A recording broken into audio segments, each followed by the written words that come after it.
ॐ भूर्भुवस्वः तत्सवितुर्वरेण्यं भर्गो देवस्य धीमहि धियो यो नः प्रचोदयात्।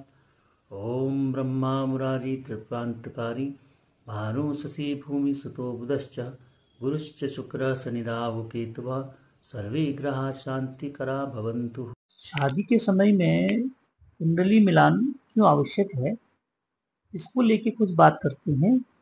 और इसका कारण अभी हाल फिलहाल में आप लोगों ने भी देखा होगा, न्यूज़ में एक घटना जो है बड़ी प्रचलित रही।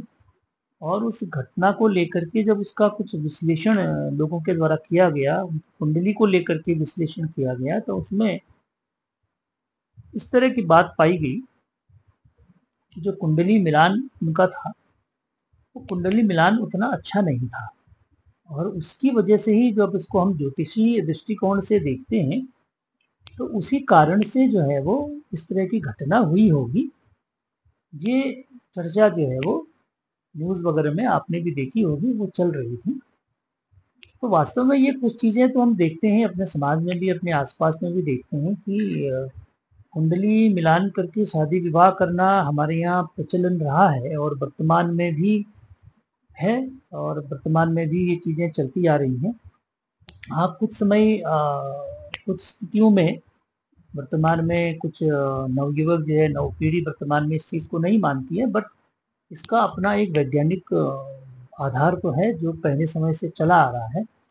उसका कारण यही है कि अगर हम तुलनात्मक रूप से देखते हैं, आज से 30 साल 40 साल पहले के विवाहित जोड़े को देखते हैं और वर्तमान स्थिति को देखते हैं, तो हम इन दोनों का कंपैरिजन करके यदि पाते हैं, तो कई चीज़ें हमको उसमें देखने को मिलती है कि ये कारण जो है वो कुंडली मिलान की वजह से क्या क्या चीज़ें ठीक होती हैं और नहीं। कुंडली मिलान यदि आप नहीं करते हैं बच्चों का और शादी विवाह हो जाता है, तो फिर उसमें कई प्रकार की दिक्कतें आती हैं।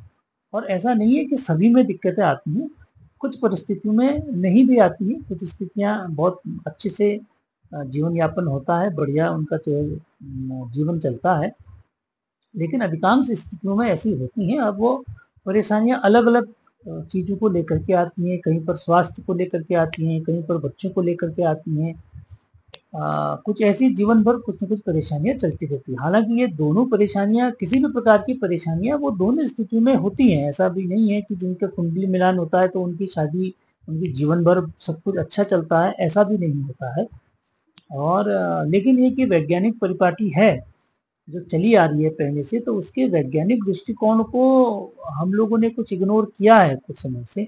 और वर्तमान पीढ़ी में कुछ ज़्यादा उसमें इग्नोरेंस आई है, क्योंकि उस चीज़ को लोग उसके तथ्यों को लेकर के नहीं जाते हैं, उसके तथ्यों के बीच पीछे नहीं जा करके अपने स्तर से उसमें काम करते हैं।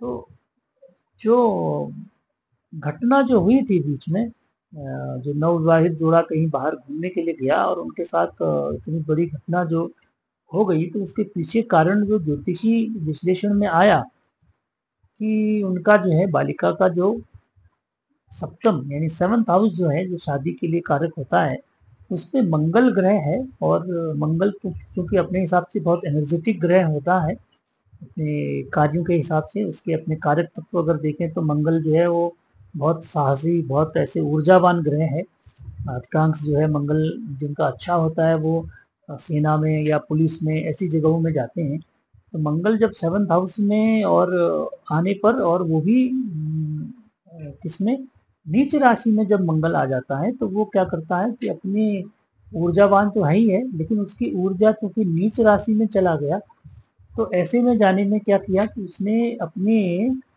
गुण के कारण गलत दिशा में अपनी ऊर्जा का प्रयोग किया। और गलत दिशा में प्रयोग किया तो उसका कारण, उसका परिणाम हमने देखा कि वो इस तरीके से परिणाम सामने में आया। तो ग्रहों की जो उच्च और नीच राशि होती है, वो इसी तरीके से काम करती है। जैसे माना अगर हम कहते हैं कि किसी की वाणी के लिए जो है हम बुध ग्रह को मानते हैं कारक। अब बुध ग्रह अगर किसी व्यक्ति का नीच राशि में बैठेगा, तो उसका जो बोलना होगा ना, वो हमेशा कर्कश रहेगा। कर्कश मतलब है कि बोलेगा, और बोलना जो है वो दूसरे के लिए हमेशा कष्टकारी होगा, मतलब दूसरे को हमेशा टॉन्ट मारने वाली स्टाइल में बात करेगा। ऐसा व्यक्ति जिसका बुध क्या होगा, हमेशा नीच ग्रह यानी नीच राशि में बैठा होगा। अगर बुध किसी का माना उच्च राशि में बैठा होगा तो उसका बोलना क्या होगा, बहुत मीठा होगा। वो इस तरीके से बात करेगा कि कोई सामने से गुस्से से भी उसके पास में आएगा तो उसकी भाषा को, उसकी बात को सुन करके, उसकी वाणी को सुन करके उसका गुस्सा जो है वो शांत हो जाएगा।